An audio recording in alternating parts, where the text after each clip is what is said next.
Un wheeling pour Pat Anders ou level 7er dans cette quatrième étape de la Transorientale. Un wheeling mais aussi un petit peu de mécontentement pour le Norvégien qui s'est égaré et qui va laisser la victoire d'étape à son ennemi depuis le début de cette course. Le Slovaque Katrinak qui va remporter cette spéciale.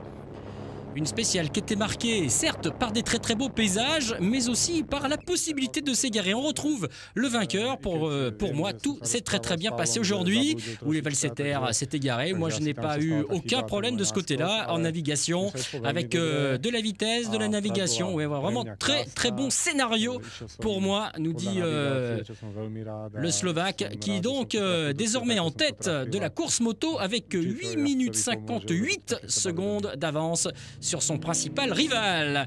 Du côté des autos, c'était une grande première pour Maris Saukans, le laiton, que l'on voit ici au volant de son proto Oscar, c'est le nom de sa voiture. Il va remporter une spéciale raccourcie pour les voitures si les motos ont bien fait 123 km. 51 km seulement pour les autos entre le CP2 et l'arrivée.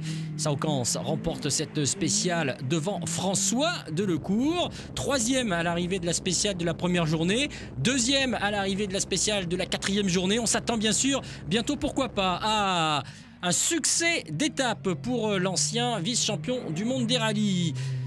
La tête de la course est gardée tout de même par Monterdé, ce José Luis Monterdé sur son buggy Schlesser.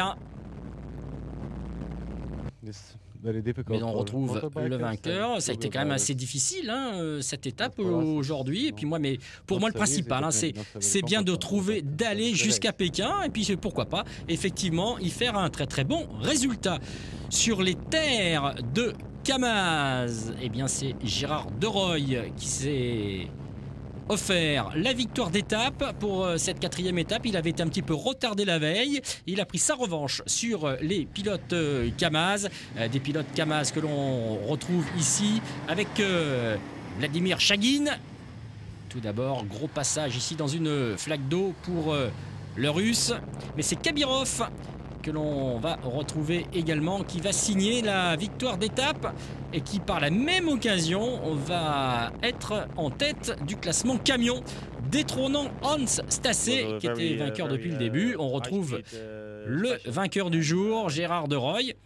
Un Deroy satisfait bien sûr de sa journée, mais qui va reconnaître qu'il aurait préféré bien sûr que l'étape ne soit pas raccourcie, histoire de creuser un peu plus l'écart. L'étape suivante, elle marquera le passage au Kazakhstan. I prefer the longer special.